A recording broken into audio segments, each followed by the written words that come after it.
I was excited, but it was also very scary.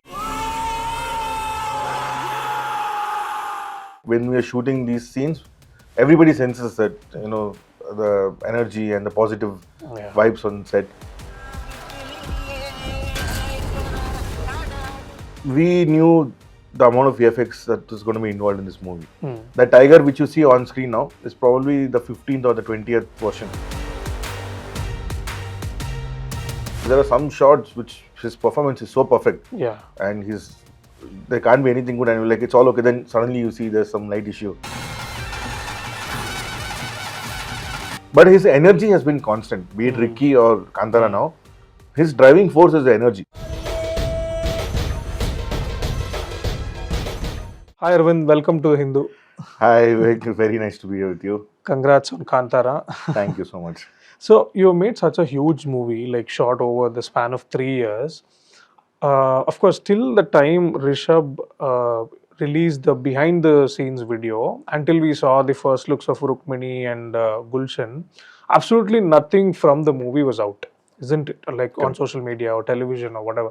But as a cinematographer, was there an urge to put something out, like some of your best shots or something that you've seen in the sets, like over the years? Not really, because it was a conscious decision of the whole team. We wanted to retain the shock value. We didn't want to give out anything on the scale of the movie or the world of it. And like the urge was always there. All of us, we kept wondering while shooting some important sequences, how would people react to this? But we knew that we had to maintain secrecy until it was right time. Right. Because nobody would have, imagined a world like this. When they hear about the sequel of Kantara or a prequel, they would probably imagine a similar kind of a setup with maybe some things bigger, like the village, a bigger village or something. So this was completely off people's imagination, and we wanted it to be that way until they actually saw some main content. And also, but like say in this day and age where we see these leaked pictures or something that comes out without the knowledge of the production house, how difficult was it to kind of keep it that secretive? Well, we had an amazing production team there, the executive producers and the line producers. They usually no phones allowed on set, other than essential people who had to have it. And most of the times we didn't have network, even though we had phones, there was no network. And also I think everybody, all the crew, even the juniors and every person who was on set, they took it upon themselves to, not reveal all this, because now we're seeing so many photos of behind the scenes coming out. Correct. That means they've all had it for a long time. Yeah, but we saw Gulshan's some of the scenes. Yeah, but none of them posted it, because I think it's co-ownership. Everybody took ownership of the movie. Yeah. So none of them actually felt like, posting it. Yeah. So we should thank all of them. So Kantara comes in 2022. It becomes a big hit, pan-India sensation. After that, when was the prequel discussed with you by Rishab, and what were your initial thoughts? While shooting Kantara itself, we were talking about possibilities of a prequel or a sequel, because the material was so big. He had such a big research done, and writers also. They had so many things to talk about, so many characters. So we were just joking when we were shooting Kantara about the sequel or a prequel. And after release, I think it was few months when I just finished my Malayalam movie, and when I came back, I got a call. So they were all the writers already there in Mangaluru. So I went there. And after the first narration, even before that, we met once in Bangalore. Okay. In Bengaluru, we met once, and there was this idea that we are going to make a prequel. And roughly he narrated the basis, the basic outline of that. I was excited, but it was also very scary, because to achieve something like that at that time, it seemed like impossible almost, because of the kind of setup we had been working in. The world was huge. So yeah, from there, all the discussions have only been about how do we do this, how do we make it better. Right. So as a cinematographer, how do you say, like, how do you tell yourself that this is the next step, like you have to go into it? You said it's scary, right? But sometimes you have to just jump into it. So what was your how do you say, conversation with yourself when because this is your biggest project, right? Correct. Yeah. Luckily, in the initial days itself, when I was a little tense and anxious, first person who Vijay, our producer, Vijay Kiringundur, he called me to Hombale office, and he sat me down and he told me, the scale is going to be big, the movie is going to be big in terms of story and everything is going to be big. But don't forget that people love the frames of Kantara, the first Kantara. And no matter what you do, people would like to see some part of it on screen. Yeah. So that that was very good for me, because that formed the basis of my work and my idea on this. So we had to have the frames of Kantara 1, but in a much enhanced and better way in whatever possible. So that, and also while sitting there and talking with Rishab in the initial pre-production days, he said, forget the success of the first part, let's start afresh, let's do whatever the story needs, and let's stop worrying about the responsibility of delivering another hit and all that. Yeah. So these were the things which helped everyone leave the baggage behind and start afresh. Yeah. So again, like the project is set. All of you decide to kind of lock yourself inside this forest, like for 3 years. Obviously, shooting inside the forest, you have weather is unpredictable. Sometimes there's natural sounds. You have to also look after the safety of the crew. So, what were the challenges? The challenges, if I start listing, it's going to go pages. But the thing is, we knew that what we're going to do is something which nobody has done before. And there was no research or there was no example for us to look up to. Okay. And such a thing, we could achieve whatever we could, mainly because of the backing of our production house. Yeah. Only a production house like Hombale, they totally understood what we wanted to do. And they were with us almost.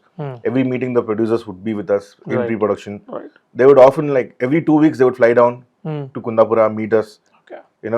Going and shooting in actual deep forests. Yeah. Even though they were private forests, Correct. nobody had accessed them in maybe hundreds of years. Right. So going there, first of all, finding those locations, Yeah. talking to the owners, that itself was a big task. And our line production team in Kundapura, headed by Rishab Shetty, they were incredible. He has found all the locations, even in the first part and this part. Right. Right. But was there any spontaneous problem that cropped up and you had to kind of counter it used to happen every day. For example, the Kantara tribal settlement, what people are seeing, that is again a private forest, but it's a very remote private forest which doesn't have proper road access. So they found some old roads which led to that place, which was used many years ago, and we kind of redeveloped it. The roads are already there, and we had to figure out a way to get our equipment and all that. But it was in such a way that there was a tiny bridge. Okay. And if it rained extensively, the bridge would, be cut off. So there were times when, because of how unpredictable the weather was last year, there were times when you're shooting in the night and it would start pouring all of a sudden. And there were like 80, 90 vehicles inside. And if those vehicles and the crew of more than 600, 700 didn't get out in time, we would be locked there, stuck. So it would take like 2-3 days for people to rescue them again. So on those places, our management team was incredible.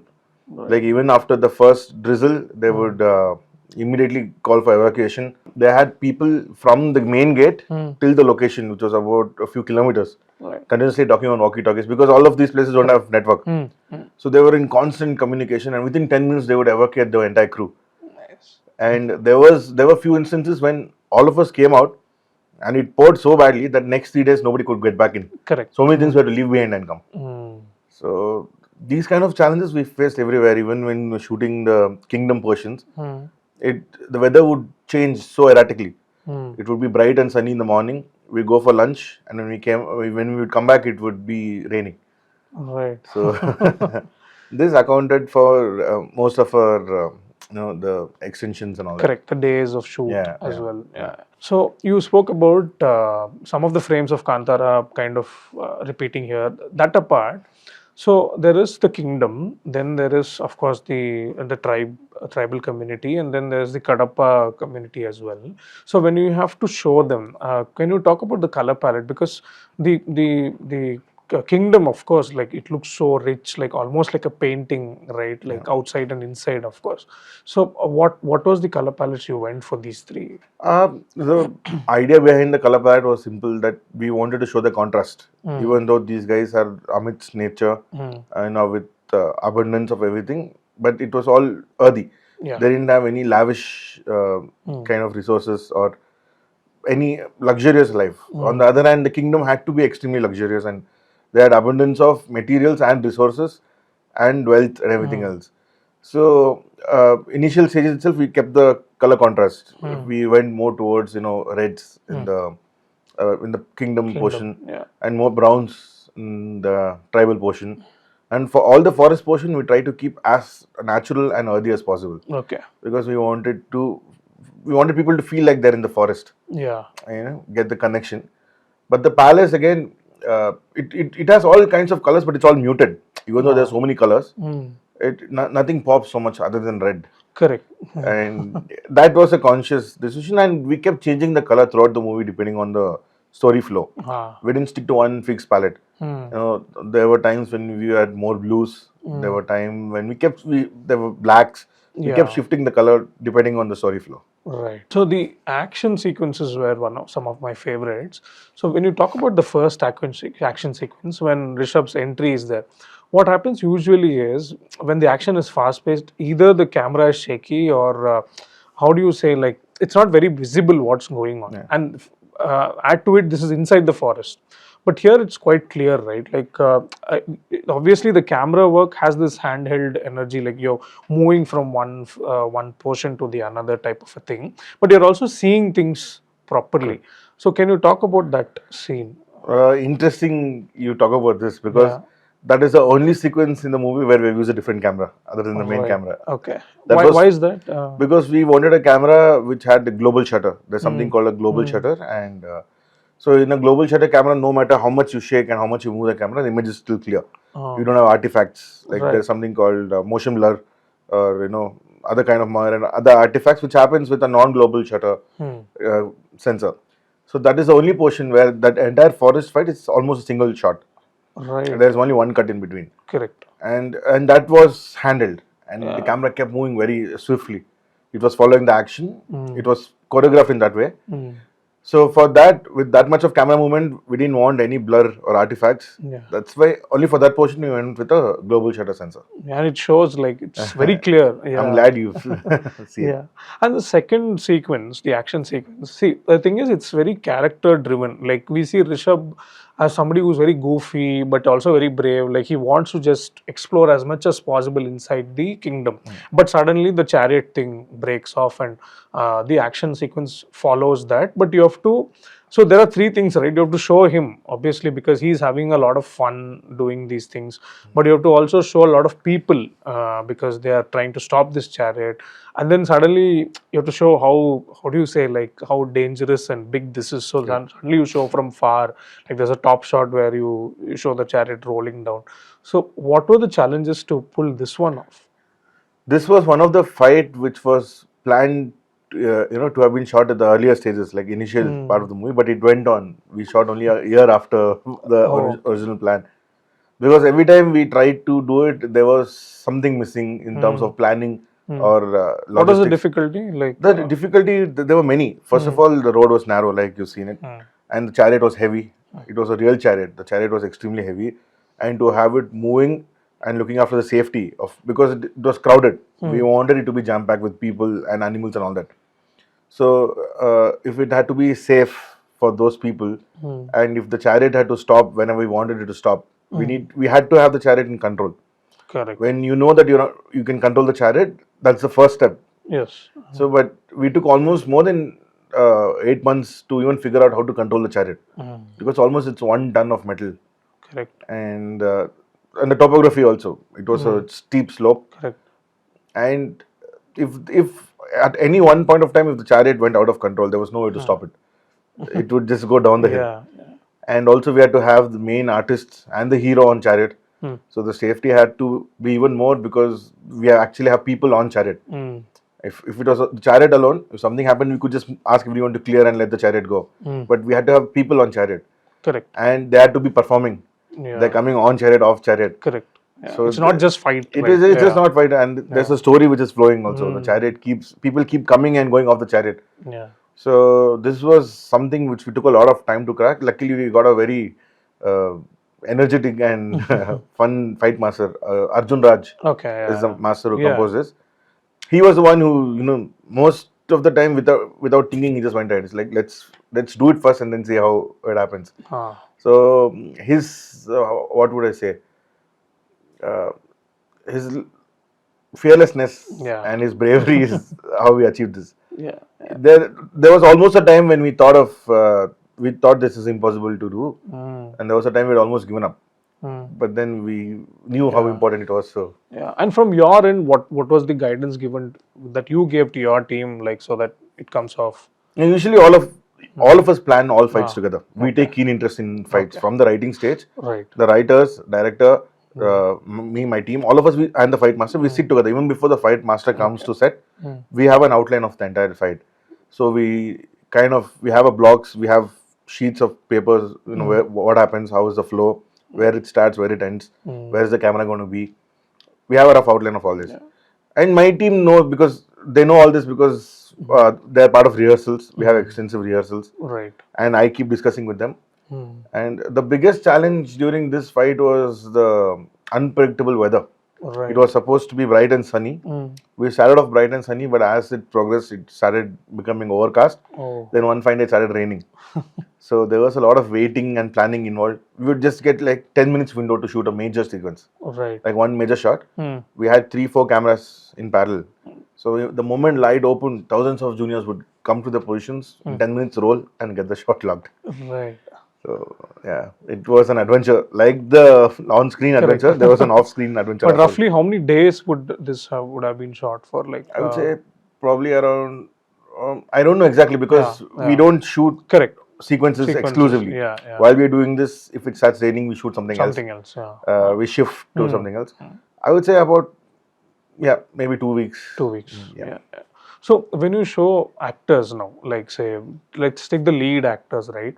So Rukmini, on surface, she's quite subtle as a character itself, but she's also very headstrong. Like she speaks less, but she has that command when she walks in, obviously because she's from the kingdom. So how do you show her? Like what is the frame that you plan for her? Like is there a focus on her eyes, or like how do you want to kind of describe her character through the lens? She had to look beautiful. Yeah. And I didn't have much to do about it. So I just had to get her expressions right and get her body language right. Because you know how the story progresses. She's supposed to be someone people would easily connect with and like. Correct. She had to be a likable queen. Very deceptive character. I mean, that was not the intention. Correct intention. So initially people had to like her. Yes. Because she is the queen and she is the female protagonist of the movie. People had to like her. So most of the framing of hers were done in such a way that she would look like someone you can easily connect with. And usually she had frames which are almost little below her eye level, to give that sense of authority. So if you look at the first part, one of the biggest USPs is the divine possession that he has in the climax, right? So you've already shot it, it's become popular and all that. But now in the second part, it's not just once, right? It's like happening multiple times. So what were your preparations and how did you go about it creatively if you were to show him as somebody who is like possessed with the daiava?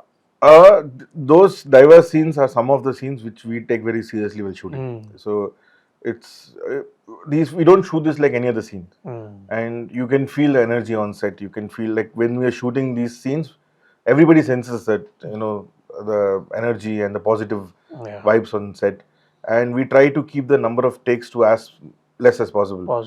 And we try to make sure that whatever we get very soon in 1 or 2 takes because the energy is difficult to carry for a long time. Yes.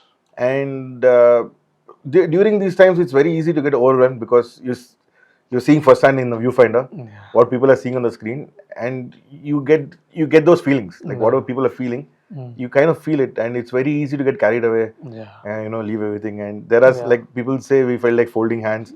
That happens when you're shooting also. So when you're seeing it for the first time, you will feel all the goosebumps, whatever people are talking, but. Those are the times when you have to keep reminding yourself that you have to think technically as well. Correct. So those scenes are a little challenging to shoot because you have to constantly keep coming back because there are some shots which his performance is so perfect. And there can't be anything good and you're like it's all okay. Then suddenly you see there's some light issue. So these are the scenes where it's easy to overlook other things, but we have to, because of the visual continuity of the scene and the movie, there are times when you'll have to say, can we Take it again. take one more? Yeah, it's a lovely answer. So this song, right, Brahmakalasha. So there's one lovely portion where Rukmini is doing the classical dance, and of course Rishab is also matching her. Like there's a sort of a competition kind of thing going on. So suddenly, like you show her, and then you come back to her, and again you show her, and then you come back to Rishab, and then suddenly the camera goes up and they kind of merge. How was it planned? Like, was it on paper or? It was. This was again the choreographer, Bhushan. Bhushan Master was the choreographer for this. It was his choreography. And even in the rehearsal, it was planned as a single shot. Okay. So there are extensive rehearsals done. And this had to be shot in the golden hours. Just after sunset or a moment before it. So we would wait for a few hours, practice, rehearse, and then go for it. We didn't get it on the first day, I think. Okay. We subsequently got it in the next golden hour. Right. So there's like thousands of people waiting just for 10 minutes of one shot. One shot. People waiting for 2-3 hours, preparing. And you can feel that it's getting on everyone's nerves. The tension is high. Yeah. When you're shooting these scenes which are in twilight, everybody gets tensed on set. There's a lot of shouting, people running around. Because you just have 20 minutes to knock it off. Correct. And to make sure 1,000 people, around thousands of people, are doing the right thing all together. Yeah. In 15-20 minutes span is a Very challenge. difficult. Yeah. That challenge we face almost every day. Because a lot of golden hours we shot in the movie. Right. And, you ask anyone on set, that would be the most stressful. The 15 minutes after sunset and 15 minutes before sunrise. That was the most chaotic and loud on the sets. On the sets, it would be very loud. Another striking scene is when Gulshan's character invades Kantara. Of course, he's in a very merciless mode. Like he wants to kill everybody. Like he's spoiler alert. Now I think a lot of people would have seen it. So obviously, there's a superb scene where suddenly there's a drone shot that kind of goes inside inside the visuals, right? So can you talk about that scene and the lighting aspect, because it's very bright and. That was on an FPV. That's an FPV drone. Usually, with the things that are happening now in films, people want to use FPV a lot, especially the fight masters. They want FPV for most of the dynamic shots. And even in this movie, every fight the master would ask. There were so many masters. Each one of them would ask, "Shall we go for FPV?" But I was very particular about that. I wanted to keep it for just one shot in the movie. And if you see the entire movie, there's only one FPV shot. Is this shot? Yeah. So that's the reason it stands out. Because even during the chariot fight, it is natural for anyone to go with that kind of a camera, go around it and all the dynamics. Exactly. But if we didn't want to do it because it would dilute the importance of such a camera movement, we kept it for this one particular scene and this one particular shot.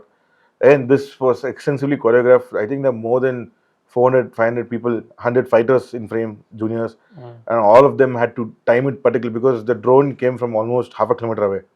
Right. And this shot is actually cut, but it's quite a longer shot. It's about a minute long.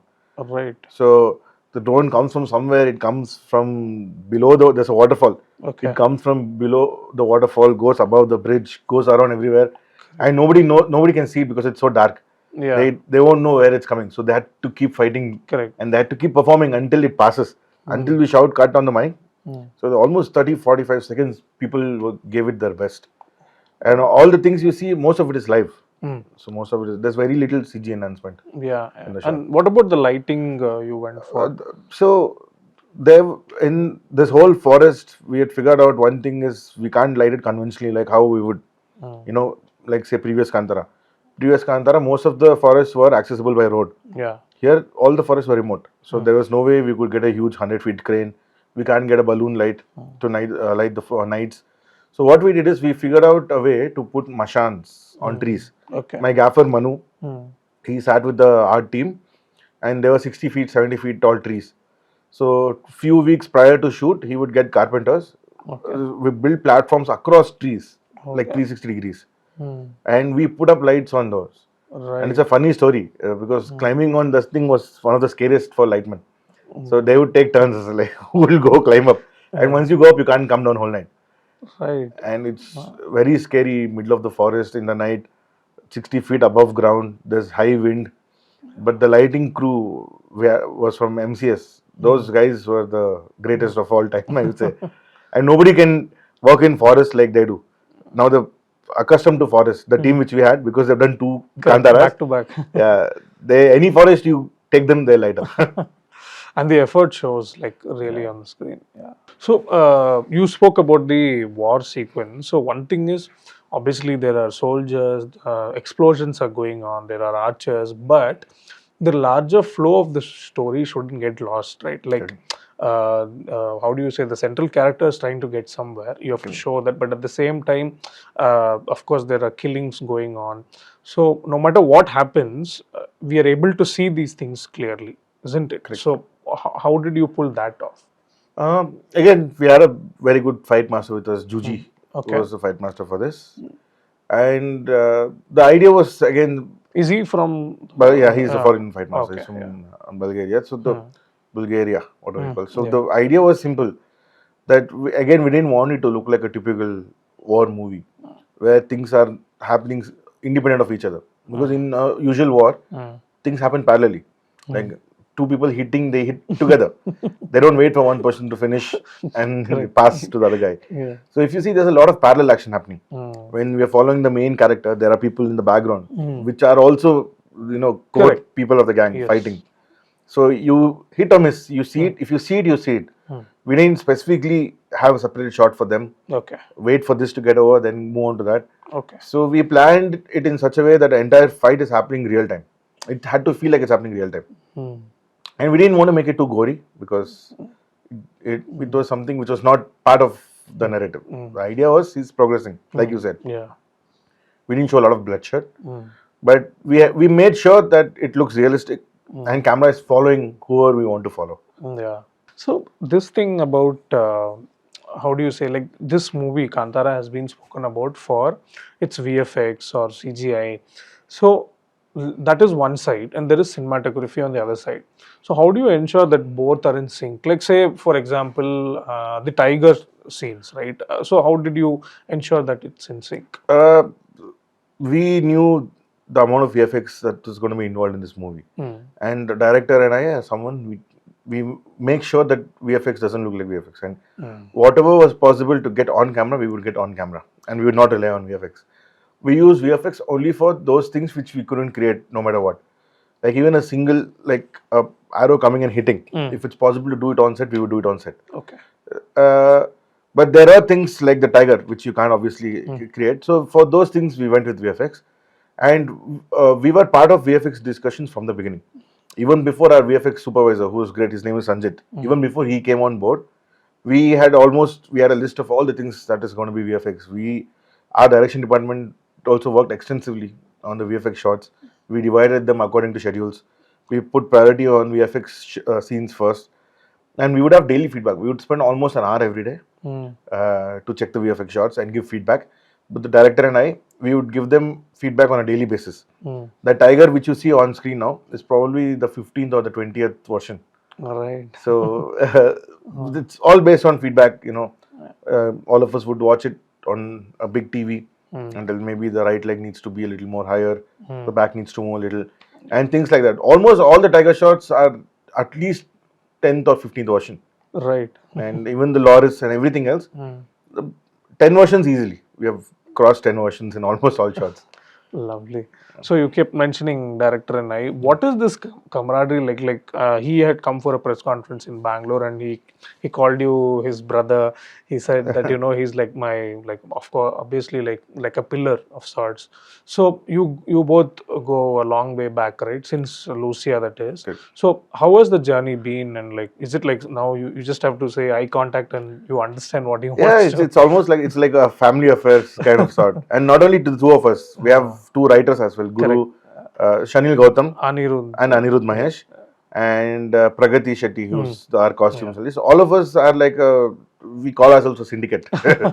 So we are always together, and we have been working on so many films now, and we understand each other's mindset, and it becomes easy for all of us. And we're always there for each other. Like on days when I have extra work, I have extra burden, someone else steps in. when I know they have a lot of things on their hand that day, we all step in, and that's the reason we are able to achieve this in such a short period of time. Because usually a movie of this scale with these many VFX shots involved would need at least 1 year after last day of shoot to come on screen. Yeah. We have taken 2 months. Okay. After the last day of shoot, we have come on screen within 2 months. Right. That's because of the planning and the team effort Yeah. from the beginning. Were you the drone operator in Ricky, like Rishab's Yeah. first film? Yes, So yes. that's how the of course you met in Lucia. Correct. So as a director, like what is your assessment? Like Rishab as a director, how has he grown, and what is his, how do you say, like love for cinema or passion for cinema? All of it. His love for cinema and passion for cinema is based on the kind of cinema he's watched and liked. Okay. Which is again, he's watched all kinds of cinema. So he has a extremely wide encyclopedia of whatever he needs, data. But his energy has been constant, be it Ricky or Kantara now. His driving force is the energy. If there is one guy who can come to a set and get 1,000 people on their feet and give their best, if someone can make that happen, it's him. Because his energy is very contagious. Like you can feel it. The moment he comes, some guy, some in corner gets up and he's ready to give his best. Yeah. So that's his biggest strength. I've seen very few people who carry that kind of energy, and he somehow does it day after day. Superb. So you spoke about a special camera being used. So when you say that like Kantara is different and it's sort of a milestone in terms of technology wise, can you tell me the kind of equipments you use as a cameraman so that you know it is kind of one step ahead in terms of Contrary to what a lot of people think, we didn't go with the latest of any cameras. We stuck to basics. Surprising. Yeah. We used the same camera which the original Kantara was shot on. Even though there are 2 versions advanced than that now. I did a lot of testing before shoot, and I figured that was the best for us because that was a large format sensor, and this story needed large format storytelling. So most of the equipment other than the lenses are very similar to what we use in Kantara 1. Right. So So you pulled off the magic with the same kind of setup. yeah, the camera setup was same. The lensing was different. We used 3 kinds of lenses. It was Cook anamorphic Right. and Cook SA ties on this. So again, the lenses kept changing depending on the mood of the scene, and we used one kind of lens for the night and different kind for day. Right. Otherwise, all the advancements are in terms of camera movement. The way it's moving in this, the way the framing, the camera movement is quite different compared to the first Kantara. First Kantara, right. So we see a lot of posters here in your home theater. So Arvind, tell me which are the films that kind of inspired you to be this cinematographer that you are today? Like to the beauty of cinematography itself. Like if you were to talk about. So there's so many. All of these, I could only get my hands on these posters. So there's so many I want to put up. One of the first films which made me talk about cinematography in my head was Saving Private Ryan. So that made me wonder how it was shot, the way the visuals were formed, the narrative, and how impactful that was. Then after that, there's Road to Perdition. Again, the climax of that blew my mind. Right. That is when I started paying attention to cinematography. So all of these movies, and there was Rang De Basanti. There were some shots, especially the shot of the MiG going over their heads. Those are the kind of times when I would sit and think about how it was shot.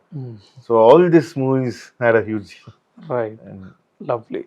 And so, what next for you? Like you've just given one of the biggest hits of the year. So, what are your next projects? I think I'm very lucky that I've been able to work on films which people have been loving, and I wish to continue doing that. So, first thing is I love to work with people who I can vibe with. I'm doing a Telugu movie after this. I think the official details will come out from the production house soon. Yeah. So I'm excited. It's a great director and a great hero. So I'm just waiting for them to officially announce. Lovely. So all the best for that, and congrats again for Kantara. Thank you.